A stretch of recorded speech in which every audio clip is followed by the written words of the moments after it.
Hello नमस्कार दोस्तों, आपका स्वागत है आपके अपने YouTube चैनल पर अजय तोमर सर क्लासेज पे। आज हम पढ़ेंगे रेजिस्टेंस और रेजिस्टिविटी के बारे में। ठीक है, ये आपका बोर्ड का एक रिवीजन हो रहा है, तो उसमें आज के टॉपिक है रेजिस्टेंस एंड रेजिस्टिविटी।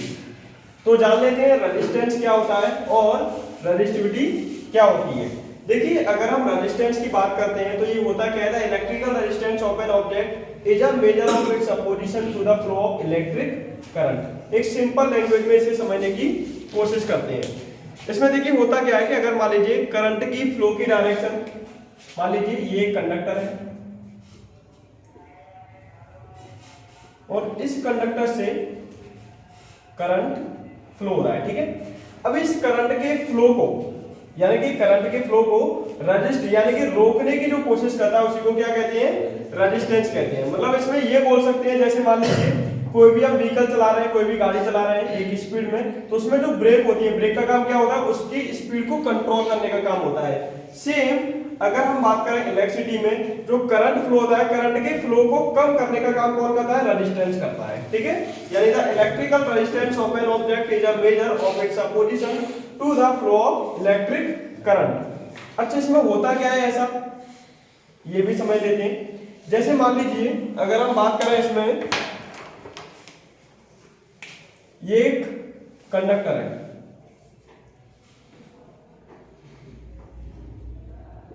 इस कंडक्टर से इलेक्ट्रिक करंट पास हो रहा है।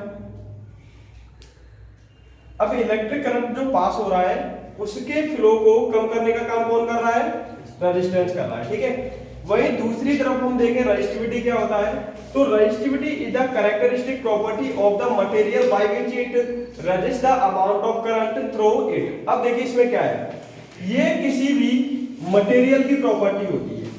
यानी कि इसमें अगर आप देखेंगे, अगर मान लीजिए कोई भी मटेरियल है और उस मटेरियल के द्वारा करंट के फ्लो को कम करना क्या कहलाता है, रेजिस्टिविटी कहलाता है। अब दोनों में थोड़ा सा डिफरेंस जान लेते हैं। जैसे अगर हम रेजिस्टेंस की बात करें तो फॉर्मूला होता है R equal to rho L upon A।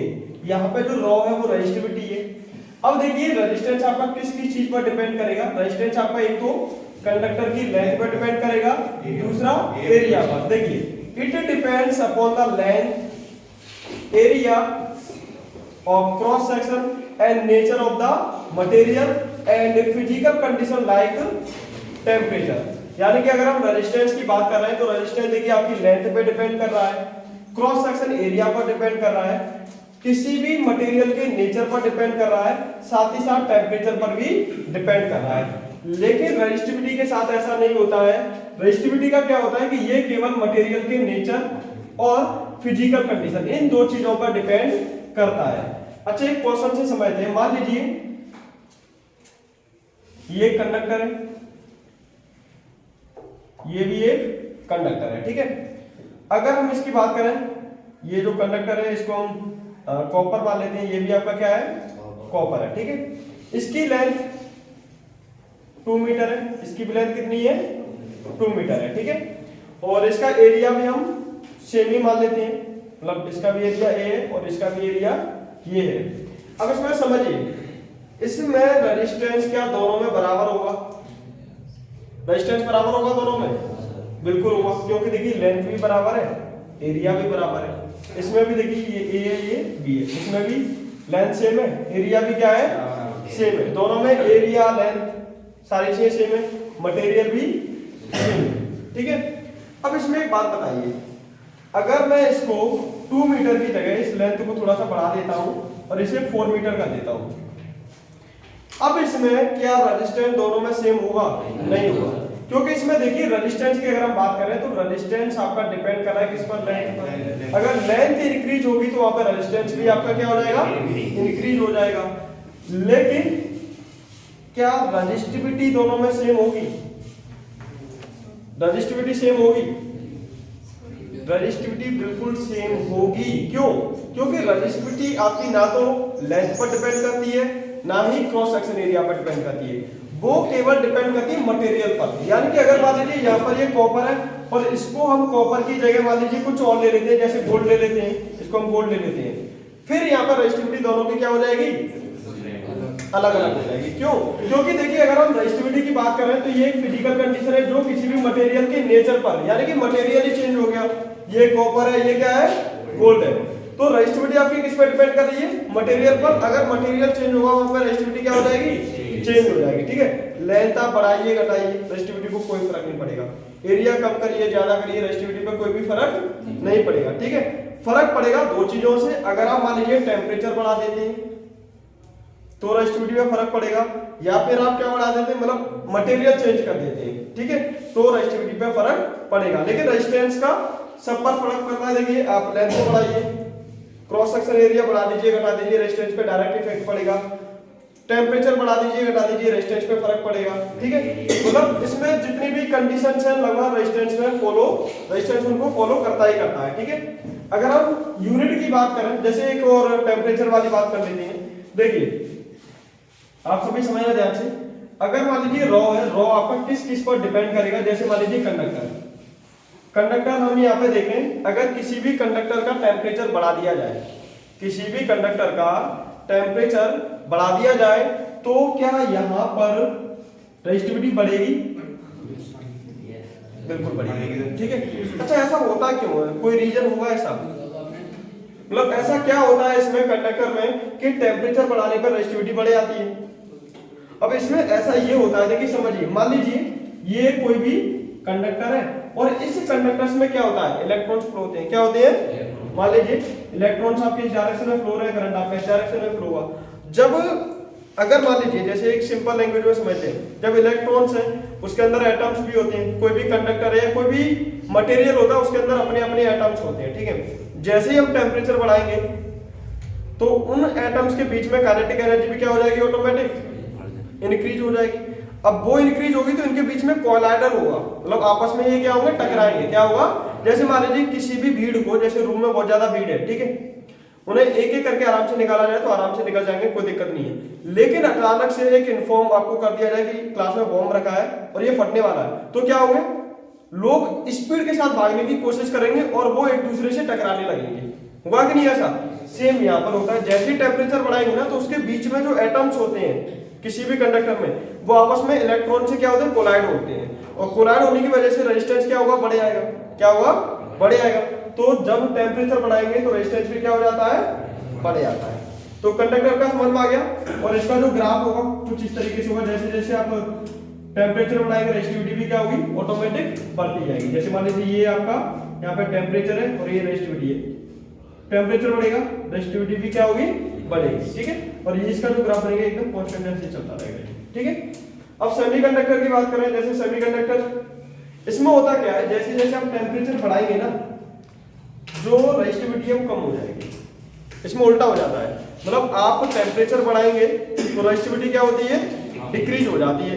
इसमें ऐसा होता है आयंस बढ़ जाते हैं। क्या होते हैं, जितने भी ये सेमीकंडक्टर्स होते हैं जब इनको टेम्परेचर बढ़ाएंगे तो इनके बीच में जो आयंस होते हैं, आयंस क्या होंगे, ऑटोमेटिक इंक्रीज हो जाएंगे। और आपको पता है जैसे हम 8th में 7th में एक एक्टिविटी के थ्रू पढ़ते हैं, जैसे मान लीजिए प्योर वाटर है, डिस्टिल वाटर है, तो उसे एक अच्छा कंडक्टर नहीं माना जाता है, लेकिन उसमें कुछ हम सॉल्ट मिला दें तो उसमें करंट का फ्लो बढ़ जाता है, इलेक्ट्रिसिटी बढ़ जाती है। क्यों, आयंस के ऐड करने से। क्या होता है उसमें, जैसे जैसे आयंस ऐड करते हैं तो करंट भी उसमें ऑटोमेटिक क्या होता है, इंक्रीज हो जाता है। तो सेम यहाँ पर सेमीकंडक्टर के साथ होता है, मतलब जैसे जैसे टेम्परेचर बढ़ेगा तो उसके बीच में जो आयंस होते हैं वो भी इंक्रीज होने लगते हैं, जिस वजह से करंट का फ्लो भी क्या हो जाता है, बढ़ जाता है, ठीक है। एलॉयज होते हैं, एलॉयज आप जानते हैं मिक्सचर होते हैं एक तरीके से मेटल्स के। तो इसमें क्या होता है कि देखिए टेम्परेचर आप बढ़ाइए घटाइए, लेकिन जो रेजिस्टिविटी है वो कैसी रहेगी, कांस्टेंट रहेगी। क्या रहेगी, कांस्टेंट। मतलब इस पर कोई भी फर्क नहीं पड़ता है, जितने भी एलॉयज होते हैं आप टेम्परेचर को बढ़ाएंगे घटाएंगे तो वो कैसा रहेगा, कांस्टेंट रहेगा, ठीक है। तो ये आपको समझ में आ गया होगा रेजिस्टेंस क्या होता है, रेजिस्टिविटी क्या होता है। रेजिस्टेंस क्या होता है, जो करंट के फ्लो को क्या करे, रिड्यूस करता है। रेजिस्टेंस क्या होता है, करंट के फ्लो को क्या करता है, रिड्यूस करता है, ठीक है। एक तरीके से रेजिस्टिविटी क्या होती है, ये किसी भी मटेरियल की प्रॉपर्टी होती है, मतलब जैसे कोई भी मटेरियल है वो उसके करंट के फ्लो को कम करने की कोशिश करेगा तो उसे क्या कहा जाएगा, रेजिस्टिविटी कहा जाएगा, ठीक है। रेजिस्टेंस की बात करें, length, cross section area, nature, physical condition जैसे टेम्परेचर, इन सभी पर रेजिस्टेंस डिपेंड करता है। लेकिन रेजिस्टिविटी केवल किस पर डिपेंड करेगा, नेचर पर, मतलब जो मटेरियल है वो बना किसका है उस पर डिपेंड करेगा। दूसरा आपका फिजिकल कंडीशन, जैसे टेम्परेचर आप कम ज्यादा करेंगे तो उससे भी रेजिस्टिविटी पे फर्क पड़ता है। यूनिट को जान लेते हैं। अगर हम यूनिट की बात करें तो यूनिट इसका क्या होता है, ओम होता है। क्या होता है, ओम होता है। और ओम्स लॉ के अकॉर्डिंग जो ओम थे उनके नाम पर ही ये यूनिट रखा गया है। तो ओम्स लॉ को भी हम थोड़ा सा जान लेते हैं। जैसे ओम ने क्या बताया था, जैसे ओम्स लॉ के अकॉर्डिंग ये था, अगर मान लीजिए किसी भी कंडक्टर से आप करंट फ्लो करा रहे हैं तो वो डायरेक्टली प्रोपोर्शनल रहेगा किसके, पोटेंशियल डिफरेंस किसके। अब उसमें जो पोटेंशियल डिफरेंस है ना, जैसे जैसे आप पोटेंशियल डिफरेंस बढ़ाएंगे करंट भी ऑटोमेटिक क्या होता है, इंक्रीज होता है। लेकिन वहां पर आपकी जो फिजिकल कंडीशंस है, टेम्परेचर है, वो आपके कैसे होनी चाहिए, कांस्टेंट होनी चाहिए, तभी आपका ओम्स लॉ वहां पर अप्लाई होगा। जैसे ही समझते हैं यहाँ पे देखिए ओम्स लॉ में क्या है, मतलब जैसे पोटेंशियल डिफरेंस इंक्रीज होगा करंट भी क्या होता है, इंक्रीज होता है। जैसे मान लीजिए ये एक कंडक्टर है, ठीक है। अब इस कंडक्टर से इलेक्ट्रॉन्स फ्लो हो रहे हैं और हमें पता है कि इलेक्ट्रॉन का जो फ्लो होता है, इलेक्ट्रॉन का जो फ्लो होता है उसकी डायरेक्शन की अपोजिट डायरेक्शन में करंट फ्लो होता है। ये चीज पता है ना सभी को, ठीक है। अब समझिए, जैसे यहाँ पे मान लीजिए ये पॉजिटिव आयंस है, इलेक्ट्रॉन्स क्या होंगे, उन पॉजिटिव आयंस की तरफ फ्लो होंगे। मतलब होता क्या है करंट में, नेगेटिव आयंस पॉजिटिव आयंस एक दूसरे को क्या करते हैं, अट्रैक्ट करते हैं। तो सिंपल सी बात है, जितने ज्यादा यहाँ पे पॉजिटिव आयंस होते जाएंगे उतने इलेक्ट्रॉन्स क्या होंगे, इसकी तरफ अट्रैक्ट होते जाएंगे। मतलब जितना ज्यादा यहाँ पे पोटेंशियल डिफरेंस बढ़ेगा उतना ही ज्यादा यहाँ पे करंट भी क्या होता है, इंक्रीज हो जाता है। सिंपल सी बात, ठीक है। जैसे मान लीजिए 1 एम्पियर था, 1 एम्पियर पे यहाँ पे पोटेंशियल डिफरेंस कितना है, 10 वोल्ट है। कितना है, 10 वोल्ट है। अगर मैं यहाँ पर 2 मतलब करंट कितना कर दूं, 2 एम्पियर कर दूं, कितना कर दूं, तो ऑटोमेटिक यहाँ पे कितना हो जाएगा, 20 वोल्ट हो जाएगा, ठीक है। अगर मैं यहाँ पर मान लीजिए 30 वोल्ट कर देता हूं तो यहाँ पे करंट कितना हो जाएगा, 3 एम्पियर, ठीक है। तो जैसे जैसे हमने देखा, अगर ग्राफ के अकॉर्डिंग देखें तो ये मान लीजिए करंट है, ये क्या है, करंट हो गया, और ये हमारा क्या हो जाएगा, पोटेंशियल डिफरेंस हो गया, ठीक है। अब देखिए यहाँ पे जैसे आई करंट है तो यहाँ पे कितना है, 10 वोल्ट है। अगर मान लीजिए 2i हो जाएगा तो यहाँ पे 20 वोल्ट हो गया। अगर मैं यहाँ पे 3i कर दूंगा तो कितना हो जाएगा, 30 वोल्ट हो जाएगा। इस तरीके से ये ग्राफ बनता जाता है, ठीक है। तो इसका मतलब ये है कि जैसे जैसे आप करंट मतलब पोटेंशियल डिफरेंस को बढ़ाएंगे करंट भी बढ़ जाएगा, करंट को बढ़ाएंगे तो पोटेंशियल डिफरेंस ऑटोमेटिक बढ़ जाएगा। ये चीज समझ में आ गई। तो ये चीज हमें ओम ने बताई थी, लेकिन उन्होंने सारी चीजें क्लियर कर दी थी कि देखिए अगर टेम्परेचर कम ज्यादा हुआ तो वहां पर ये जो ओमिक कंडीशंस है वो आपकी फॉलो नहीं होगी। अच्छा, ओमिक कंडीशंस आपकी हर चीज पर फॉलो नहीं करती हैं। ओमिक कंडीशन केवल जितने भी ज्यादातर मेटल्स होते हैं उन्हीं को फॉलो करती हैं और उन्हीं में ये रूल अप्लाई होता है। हर जगह अप्लाई नहीं कर सकते हैं, लेकिन ज्यादातर मेटल्स को ये फॉलो करता है ये वाला रूल, ठीक है। यानी कि देखिए यहाँ पे V इक्वल टू IR हो गया, ये रेजिस्टेंस हो गया, और रेजिस्टेंस यहाँ पे क्या होता है, कांस्टेंट होता है। क्या होता है, कांस्टेंट होता है। कांस्टेंट का मतलब हो गया क्या, जिसकी वैल्यू फिक्स रहेगी। क्या रहेगी, वैल्यू फिक्स रहेगी। R आपका देखिए V पर डिपेंड नहीं करेगा, I पर डिपेंड नहीं करेगा। मतलब ऐसा नहीं है करंट को बढ़ाएंगे तो रेजिस्टेंस बढ़ जाएगा, V को बढ़ाएंगे तो रेजिस्टेंस बढ़ जाएगा, ऐसा नहीं होगा इसमें, ठीक है। ये चीज आप ध्यान रखना। R केवल डिपेंड करेगा किस पर, कंडक्टर पर। किस पर डिपेंड करेगा, मतलब अगर आप कंडक्टर ही चेंज कर दें तो रेजिस्टेंस आपका चेंज हो जाएगा। जैसे वहां पर हमने क्या लिया था, एक कॉपर ले लिया था, एक गोल्ड ले लिया था, ठीक है।